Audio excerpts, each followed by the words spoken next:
आज के दिन पे देश में संविधान की हत्या हुई और आज हम उसको संविधान हत्या दिवस के तौर पर काला दिवस में मना रहे हैं पूरे देश भर में। 25 जून को 1975 को जो संविधान की हत्या हुई उसको 50 वर्ष पूरे हो गए हैं। पूरे देश भर में प्रेस कॉन्फ्रेंस और सेमिनार के माध्यम से हम आने वाली पीढ़ी को अवगत कराना चाहते हैं कि किस प्रकार से कांग्रेस की तात्कालिक प्रधानमंत्री ने अपने पद को बचाने के लिए इस देश में आपातकाल लागू किया और देश के संविधान के साथ उन्होंने खिलवाड़ किया, कुठाराघात किया। संविधान पर उन्होंने अपने आप को सशक्त बनाने के लिए, मजबूत बनाने के लिए संविधान में संशोधन किए और अपने प्रधानमंत्री के ऊपर कोई प्रश्न खड़ा नहीं कर सकता है, ऐसे संशोधन उन्होंने संविधान में किए और एक मजबूत प्रधानमंत्री बनकर उन्होंने सामने आने की कोशिश की। लेकिन उसके बाद का जो चुनाव हुआ उस चुनाव में वो चुनाव हार गई। मैम, एक आरोप है कांग्रेस की ओर से, कांग्रेस आज उपवास पर बैठी हुई है, अम्बेडकर साहब के नाम पर मूर्ति लगवाना चाहती है। वो कह रही आज ही काला दिवस मनाना था इन्हें, जब हम उपवास कर रहे थे। अम्बेडकर आंदोलन से घबराई है बीजेपी, इस तरह के आरोप लगा। 25 जून को नहीं बदला जा सकता था, उनकी नेता ने ही 25 जून को आपातकाल लगाया था, इसलिए आज इसको नहीं बदला जा सकता था। जो आंदोलन कर रहे हैं अम्बेडकर साहब के नाम पर मूर्ति लगवाने की बात करें, उसे किस तरह से देखती हैं आप? ये मुझे केवल राजनीति दिखाई देता है। कांग्रेस पार्टी के नेता अपने राजनीतिक अस्तित्व को बनाए रखने का प्रयास कर रहे हैं, इसलिए कोई उनके पास मुद्दा नहीं है। विकास के मुद्दे की अगर बात की होती, विकास के मुद्दे पर कोई राजनीति होती तो समझ में आता। कांग्रेस पार्टी केवल अपने राजनीतिक अस्तित्व को बनाए रखने के प्रयास में आज ये कार्यक्रम कर रही है। विकास के नाम पर बात करके लोकतंत्र की हत्या के रूप में विकास के मुद्दे पे क्यों नहीं आज भाजपा खड़े हुई?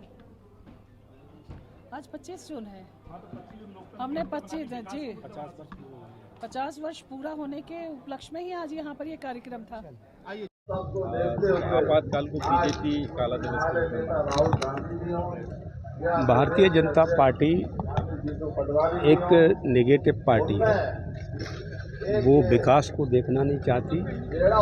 जो उसने अपराध करवा दिया है, बाबा साहेब अम्बेडकर की जो प्रतिमा है, उपयुक्त जगह है कोर्ट परिसर, और वहाँ उनके लोग हैं वो लगने नहीं दे रहे हैं, ये अलग बात है। बाबा साहेब अम्बेडकर को भद्दी भद्दी गालियाँ भी लिख लिख करके डाल रहे हैं और ये आवाज़ उठ रही है देश में कि संविधान निर्माता बाबा साहेब अम्बेडकर संविधान को ख़त्म करना चाहते हैं वो लोग, तो संविधान को ख़त्म नहीं कर पाए अभी तक, तो सोच रहे हैं कि नाम ही हटा दो। तो बाबा साहेब अम्बेडकर संविधान निर्माता की जगह पर वो BR राव को ला रहे हैं, तो नाम ही बदल दें, तो नाम बदल देंगे तो भी संविधान ही खत्म हो गया। तो ये कोशिश है भारतीय जनता पार्टी की, और मुझे लगता है कि उन्होंने जो काला दिवस जो नाम निकाला है अभी, तो उससे अभी का कोई ताल्लुक नहीं है इस समय से।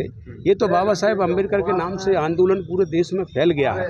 उस आंदोलन को हम लोग कैसे रोकें, ये उनका विचार है और हम लोग उनके विचार को धरती पर कामयाब नहीं होने देंगे। 25 तारीख को कह रहे हैं कि पश्चाताप करना चाहिए और अपने पाप धोना चाहिए कांग्रेस। 25 नहीं, मैंने आपको कहा कि भारतीय जनता पार्टी इस आंदोलन को, जो देश में बाबा साहेब अम्बेडकर के नाम से आग लग पड़ी है, कि बाबा साहेब अम्बेडकर की तरफ अगर उंगली उठाई है इन्होंने, तो अब करोड़ों लोग बैठेंगे नहीं और ये हमला बोलेंगे, तो उस हमले को रोकने के लिए उन्होंने कांग्रेस पर वार किया है। बस इसका यही मतलब, और कोई नहीं।